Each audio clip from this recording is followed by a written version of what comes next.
살짝 징그러울 수 있습니다. 태국의 야시장을 걷다가 엄청난 것을 발견했습니다. 튀긴 곤충들을 파는 가게에서 정갈꼬치를 팔고 있었죠. 정갈은 한 쌍의 집게다리에 갈고리 모양의 무서운 독침을 가지는 것이 특징인 생물입니다. 이러한 정갈은 어떤 생물인지 궁금하지 않나요? 그리고 전갈의 맛도 함께 알아보겠습니다. 수상한 전갈. 오늘은 전갈에 대해 알아보겠습니다. 우선 살아있는 전갈을 보여드리기 위해 태국 치앙마이에 있는 곤충박물관에 다녀왔습니다. 이곳에서는 대부분의 생물들을 직접 만지게 해줍니다. 생물들을 구경하고 있으면 어느샌가 다가와 손 위에 올려줍니다. 난이도는 안으로 들어갈수록 점점 강해지죠. 그리고 박물관의 가장 마지막 부분에서는 전갈도 볼 수 있었습니다. 믿음직스러운 직원분이 전갈을 관리하고 있었죠. 저도 전갈을 손에 올려보았는데 생각보다 귀엽습니다. 전갈은 꼬리 부분이 이렇게 앞으로 휘어있고 끝에는 날카로운 독침이 위치합니다. 독침은 굉장히 무서워 보이지만 사실 소수의 몇 종을 제외하고는 전갈의 독은 사람에게는 대부분 크게 유독하지 않다고 합니다. 그래도 조금 무섭기 때문에 얼른 내려두었습니다. 전갈은 야행성이고 자연에서 굴을 파고 사는 습성이 있기 때문에 이렇게 어두운 곳을 찾아 들어가는 습성도 볼 수 있죠. 이러한 전갈은 과연 어떤 생물일까요? 지금부터 전갈의 자세한 형태와 특성에 대해 야시장에서 구입한 전갈꼬치를 이용해서 보여드리겠습니다. 기름에 튀겨진 전갈이라 내부는 익어버렸지만 외부는 거의 그대로 보존되어 있어서 관찰하기가 아주 좋습니다. 하나 아쉬운 점은 전갈꼬치에서는 독침 부분이 제거되어 있었는데 전갈의 독은 가열하면 독성이 사라져서 먹어도 상관은 없지만 독침 부위는 뾰족하여 다칠 위험이 있기 때문에 이렇게 제거한다고 합니다. 자, 그럼 지금부터 전갈을 자세히 관찰하고 맛도 한번 보도록 하겠습니다. 먼저 전갈은 가재와 형태가 비슷하여 목상갑각류의 한 종류로 생각하시는 분들이 많습니다. 또 배 부분을 보면 곤충처럼 보이기도 하죠. 하지만 전갈은 의외로 갑각류나 곤충보다 거미와 굉장히 가까운 생물입니다. 실제로 전갈은 분류학적으로 거미류에 속하는 생물로 거미와 신체 구조가 상당히 유사하죠. 가장 먼저 전갈과 거미의 유사한 점을 볼 수 있는 부분은 윗부분의 혓각입니다. 혓각은 혓각류에서 볼 수 있는 발톱 모양의 섭식 부속지로 먹이를 찌르거나 찢고 입으로 가져가는 역할을 하는 부위입니다. 전갈의 혓각은 집게 형태여서 혓각을 이용해 먹이를 작게 조각내는 역할을 하죠. 그런데 전갈의 입은 좁고 작아서 먹이를 액체 형태로만 섭취할 수 있습니다. 그래서 전갈은 사냥한 먹이를 집게와 혓각으로 작게 자른 다음 소화액을 분비하여 외부에서 소화시킨 후 먹이를 액체 상태로 만들어 섭취하죠. 그래서 전갈은 먹이를 먹는데 시간이 아주 오래 걸리는 생물입니다. 그리고 거미류 생물들은 한 쌍의 혓각과 한 쌍의 촉지, 네 쌍의 걷는 다리를 가지고 있는 것이 특징입니다. 전갈도 거미류이기 때문에 이와 동일한 신체 구조를 가지고 있죠.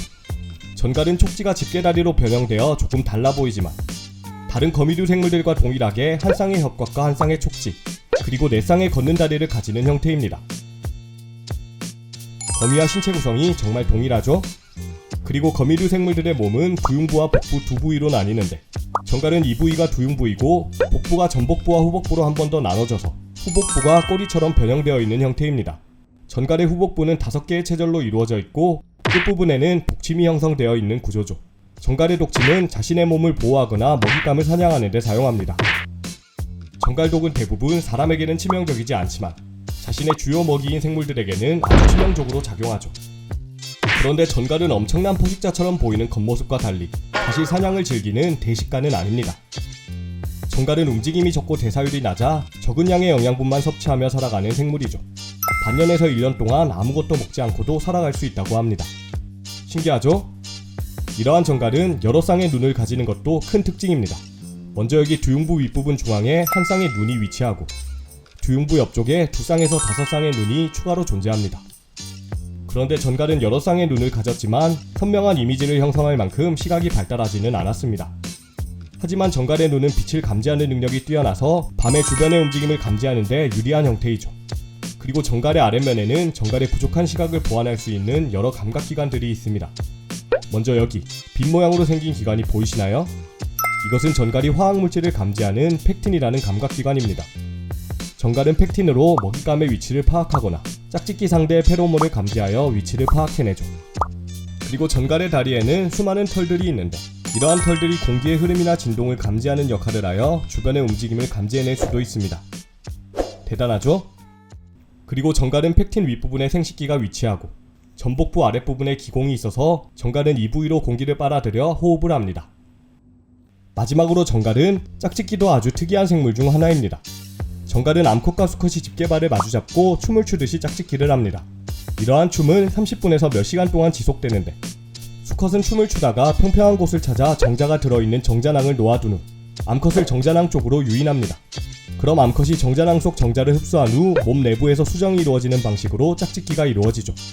그리고 수정을 통해 알이 형성되면 대부분의 정갈은 알을 외부에 낳는 것이 아니라 몸 내부에서 부화시킨 다음 새끼 형태로 몸 밖으로 내보내는 난태생을 합니다. 한 가지 더 놀라운 점은 어미정갈은 태어난 새끼들을 등에 품고 다니며 어느 정도 성숙할 때까지 돌본 다음 독립을 시킨다는 것입니다. 갓 태어난 새끼들을 위험으로부터 보호하고 먹이를 제공하는 따뜻한 모성애를 가진 생물인 것이죠.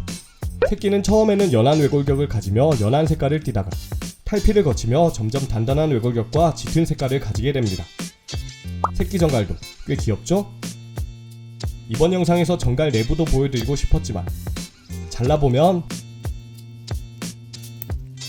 튀겨진 정갈이라 내부가 이렇게밖에 안 보입니다. 정갈 내부는 조만간 다른 영상으로 만들어 보겠습니다. 정갈에 대한 과학적인 내용은 여기까지입니다. 이제 정갈의 맛이 궁금하시죠? 정갈을 팔던 아주머니께 물어보니 껍질째, 통째로 전부 먹으면 된다고 합니다. 냄새는 나쁘지 않습니다. 사실 저는 비위가 조금 약합니다. 정말 20분 정도 먹을지 말지 고민했습니다. 용기를 내서 집게다리를 먹어보았습니다.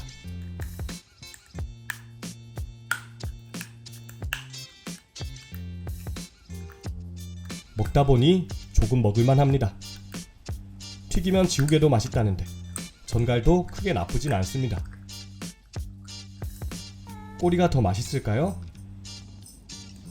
용기가 생겨서 꼬리 부분도 조금 먹어보았습니다.